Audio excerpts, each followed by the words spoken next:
Je pourrais dire qu'aujourd'hui, je peux m'identifier comme étant avocate d'abord, avant toute chose, mais je suis une activiste, une militante politique qui, pendant plusieurs années, a milité pour les droits humains, pour tous les hommes de toutes les races, de toutes les nationalités. Ça dépend de tous les contextes que vous avez. Je viens de terminer un mandat de 3 ans à la tête de l'Université d'Édimbourg, dont j'étais la première personne de couleur à prendre la charge. Et dès le 1er septembre, je commence un nouveau mandat au sein de l'Université d'Harvard aux États-Unis. Voilà. J'ai initié il y a une année une vaste campagne dénommée les Congo profonds. Cette campagne va s'étendre en une période de 2 ans dans tous les territoires congolais. Et j'avais choisi initialement de commencer par les Grands Katanga. Pourquoi? Parce que c'est chez moi, les Grands Katanga, c'est chez moi. Et Kalemie particulièrement, parce que je suis des Kabalo. Mon père était des Kabalo. Et je suis de la tribu Luba, 4. Donc je me suis dit, il va falloir que je commence à connaître ma maison d'abord, avant d'aller connaître chez les autres. Donc j'ai commencé avec le Lubumbashi au début de cette année et nous avons continué jusqu'à Kolwezi. Ensuite nous avons eu des problèmes sérieux de logistique. Ce qui a fait qu'on a stoppé la campagne, on a dû suspendre la campagne et nous regrouper encore au niveau d'Édimbourg pour réorganiser l'aspect Kamina et Kalemie. Donc c'est un programme, c'est un vaste programme dans tous les territoires. Nous commençons d'abord par les capitales de ces nouvelles provinces qui ont été découpées. Ensuite, on va voir les localités ainsi que les autres territoires. Les plus importants dans la campagne de Congo profond, c'était d'abord pour que le Congolais puisse me connaître, moi. Vous savez, l'élan que l'Université d'Édimbourg avait donné au monde. Et tout le monde voyait cette Congolaise, cette femme congolaise qui vient de bravir quelque chose d'extraordinaire. Mais très peu de Congolais me connaissaient. Donc c'est l'occasion pour moi de connaître la RDC dans son profondeur et ses besoins, mais aussi pour les Congolais de me connaître. Mais avec cette allure, vous voyez maintenant beaucoup de gens qui m'approchent pour des parrainages ou des marrainages des clubs de football et tout ça. Donc c'est ça l'élan de découvrir le Congo et que les Congolais vous découvrent et vous demandent d'être à leur service. Ici, nous avons fait une séance de travail sur la mentalité, sur 3 thématiques.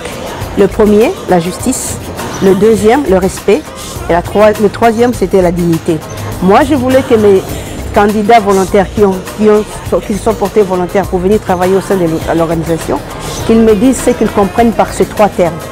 Et qu'est-ce que cela représente dans leur province, dans leur localité, dans leur tribu, dans leur famille. C'est ce qui s'est passé ici. Pendant ces 2 jours, le premier jour, j'ai eu d'abord à identifier mes volontaires parce qu'on les a recrutés dans les réseaux sociaux. Vous savez que ce n'est pas tout le monde qui donne les identités correctes au sein des réseaux sociaux.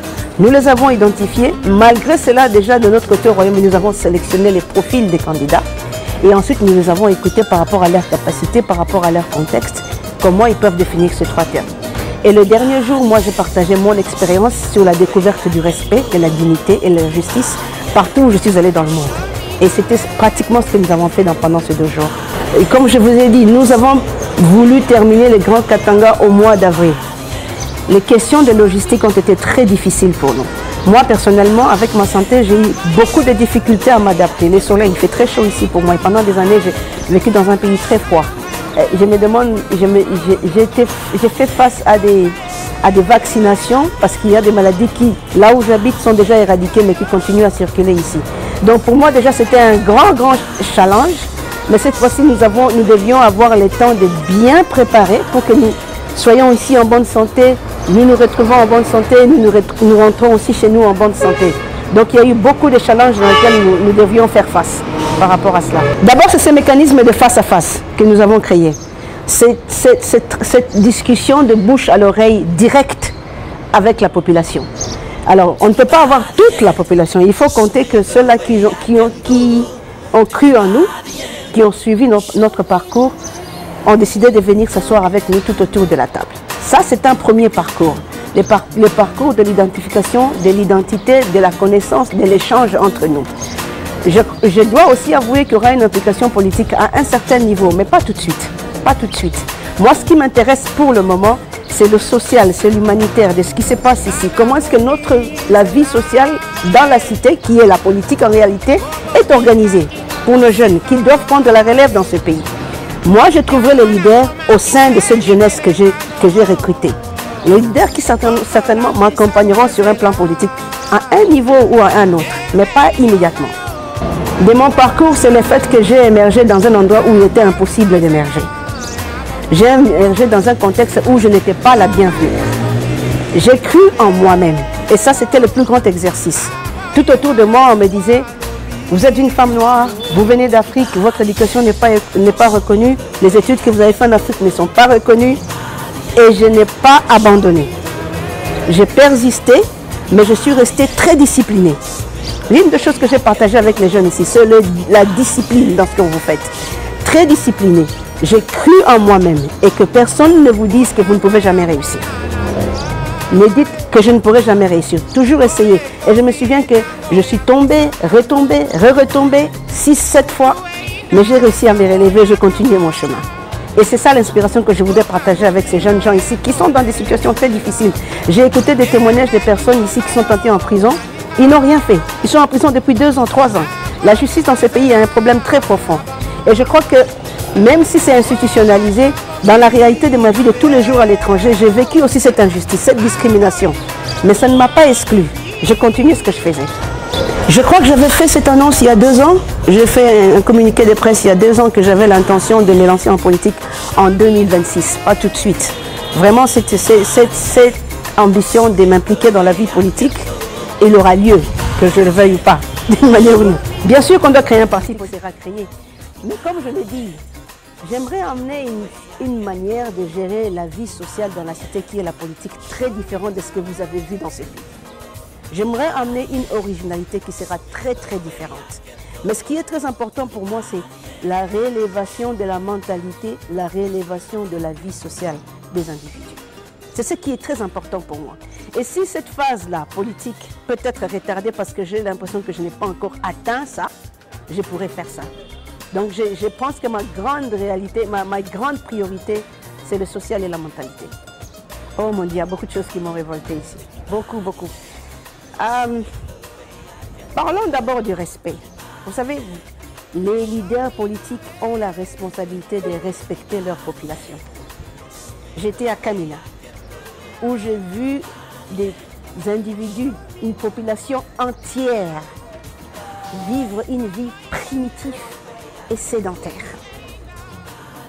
Vous avez, dans un environnement où vous avez des individus qui ne savent même pas avoir l'électricité et de l'eau potable, le droit de base de tout être humain au XXIe siècle.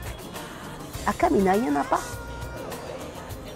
Il y a des choses qui m'ont tellement blessé profondément que je me demande, ok, d'accord, il y a la responsabilité de l'État, il y a les réalités politiques qui ont... Où sont les leaders politiques qui ont été élus de cette province pour s'occuper de leur population ou de leur territoire? Où sont-ils?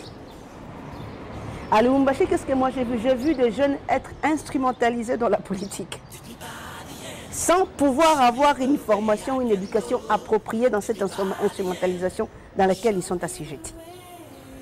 À Kolwezi, j'ai vu l'une des cités la plus puissante au monde qui sort des billions de dollars par jour. Je parle de billions. Et la population être aussi pauvre, la cité aussi polluée à ce niveau-là.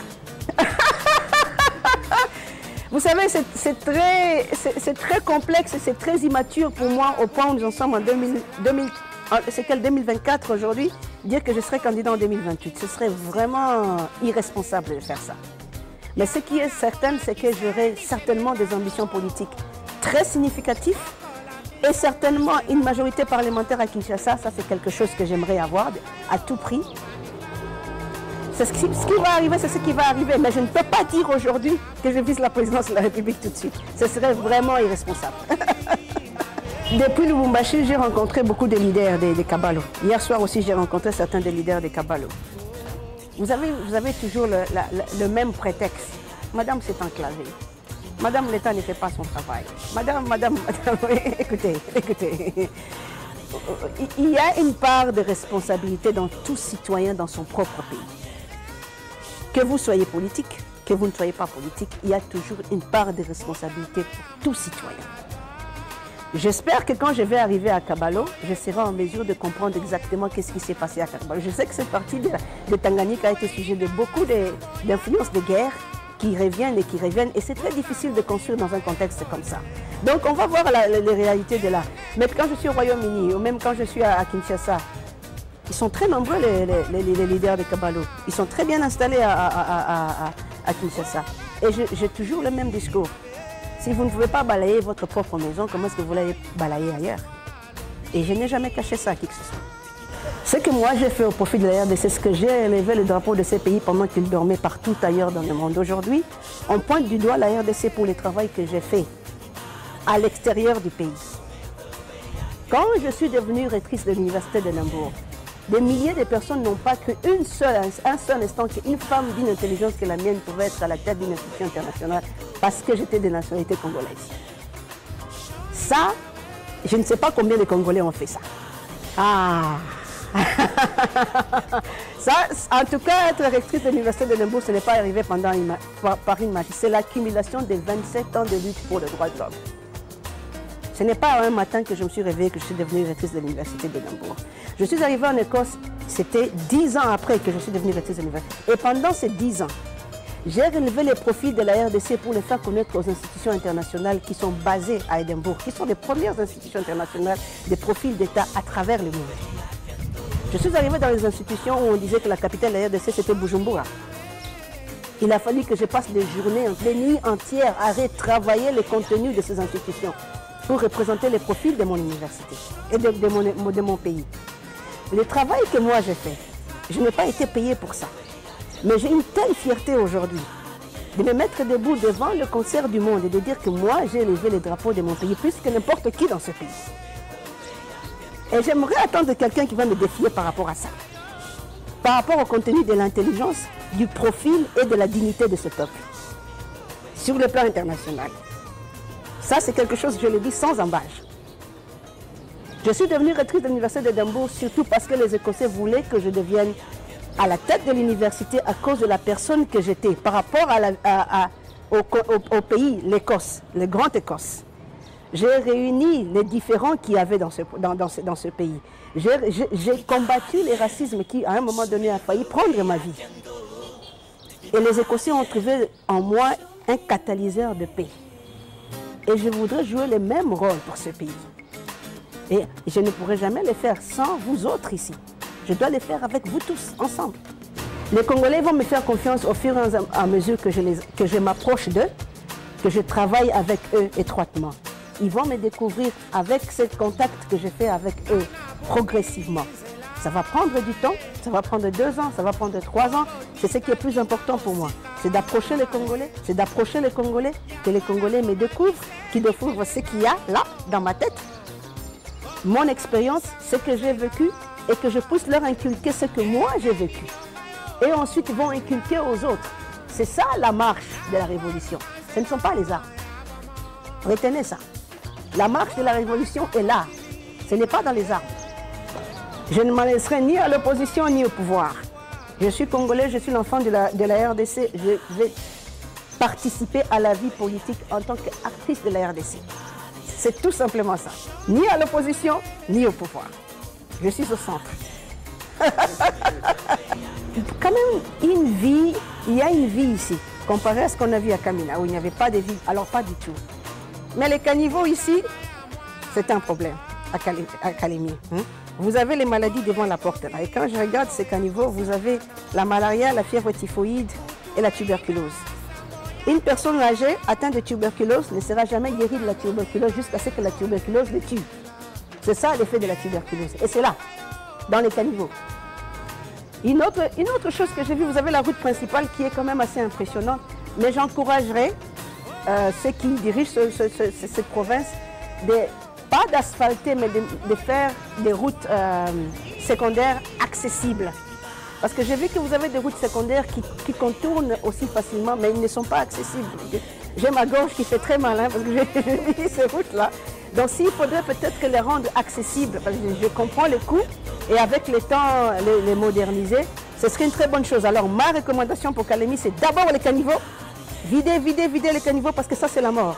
C'est la maladie, c'est la mort. Videz les caniveaux, s'il vous plaît, videz ça. C'est moins de moustiques et la vie continue. On gère un pays. On gère une population pour qu'ils aient la vie et que la vie puisse contribuer à l'élévation de la province. Alors pour moi, ce sont les 2 choses que je recommande Calémie.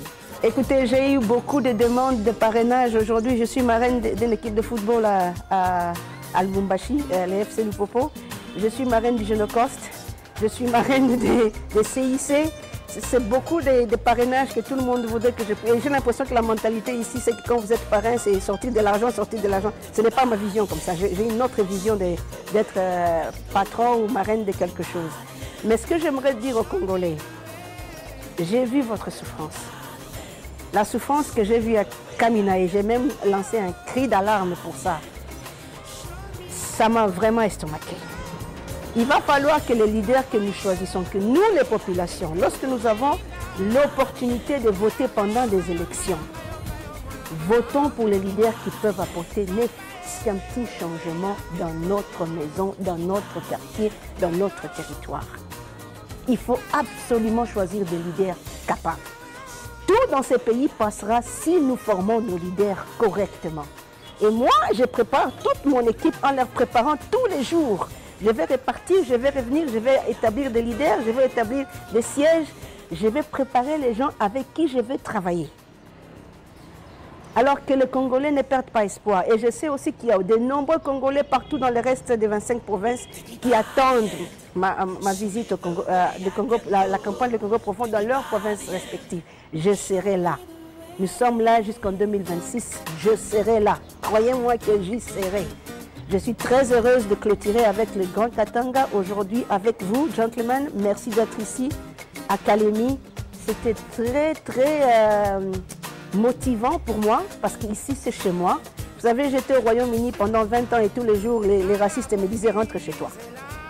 Le jour que j'étais élu rectrice de l'Université d'Edimbourg, ils dites à cette singe-là de rentrer chez elle. Ils ont dit ça, dites à la singe de rentrer chez elle. J'ai dit je suis, je serai, je dirige votre université maintenant. Ça vous fait quoi maintenant? Vous comprenez? Donc aujourd'hui, le fait que j'ai passé 3 jours ici, c'était rafraîchissant, mentalement, moralement. Je vois la vie ici. Le moral à zéro que j'avais à Kamina a été un peu relevé, mais j'aimerais voir